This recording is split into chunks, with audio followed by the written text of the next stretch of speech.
Seterusnya, kita lihat pula negeri-negeri yang terlibat dalam proses pembentukan Malaysia. Yang pertama ialah Singapura, kemudian Sarawak, seterusnya Persekutuan Tanah Melayu ataupun nama lainnya ialah Semenanjung Malaysia.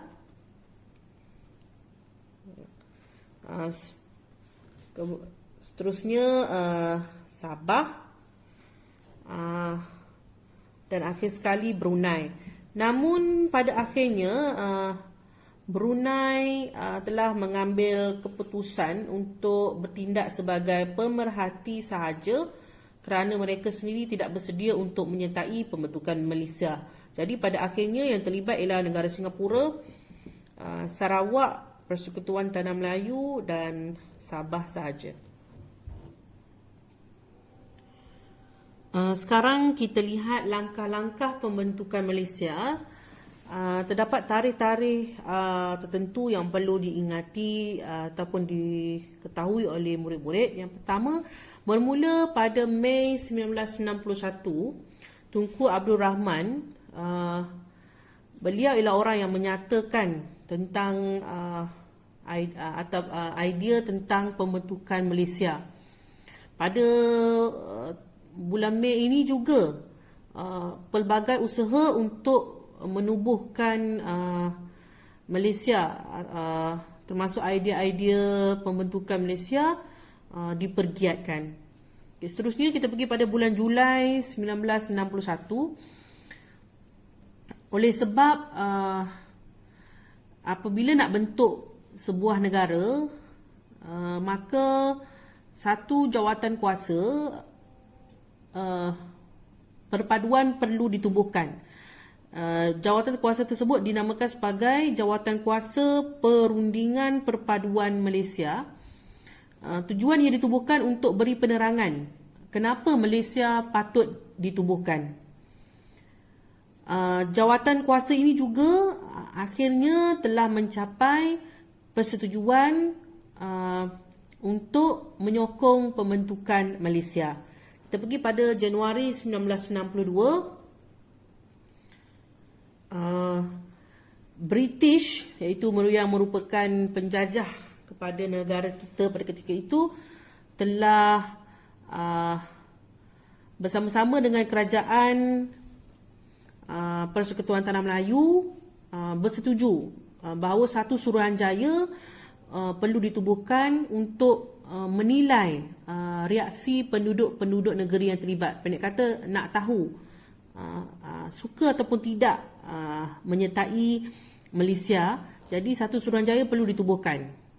Ahli Suruhanjaya tersebut terdiri daripada Lord Cobbold, Sir Anthony Abell, Sir David Waterston, Tan Sri Wong Pauni dan Tun Muhammad Ghazali bin Syafi'i.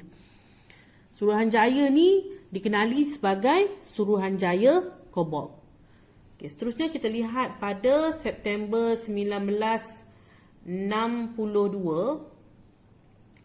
di Singapura, satu referendum diadakan dan penduduk Singapura telah bersetuju untuk menyertai Malaysia.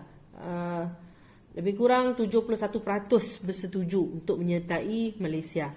Seterusnya pada Julai 1963, Suruhanjaya Cobbold tadi yang telah ditubuhkan pada Januari 1962 telah beri cadangan penubuhan Malaysia kepada Kerajaan Persekutuan Tanah Melayu dan British. Berdasarkan cadangan tersebut, akhirnya Kerajaan Persekutuan Tanah Melayu dan British bersetuju untuk menubuhkan Malaysia. Oleh itu, perjanjian Malaysia telah ditandatangani oleh wakil Kerajaan British, Persekutuan Tanah Melayu, Sarawak, Borneo Utara dan Singapura. Kemudian kita beralih pada Ogos 1963.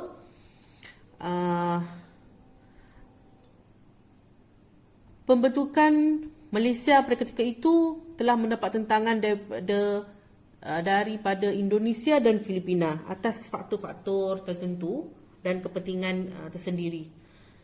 Oleh itu, Malaysia, Indonesia dan Filipina bersetuju nak cari penyelesaian dengan bantuan Pertubuhan Bangsa-Bangsa Bersatu. Jadi Pertubuhan Bangsa-Bangsa Bersatu ataupun PBB telah datang untuk buat tinjauan terhadap penduduk Sarawak dan Borneo Utara. Apa pandangan mereka terhadap pembentukan Malaysia. Jadi tinjauan mendapati bahawa majoriti penduduk Sarawak dan Borneo Utara menerima idea pembentukan Malaysia, ataupun kata lainnya ialah bersetuju. Dan akhirnya pada September 1963, iaitu pada tarikh keramat 16 September 1963, alhamdulillah Malaysia telah diisytiharkan.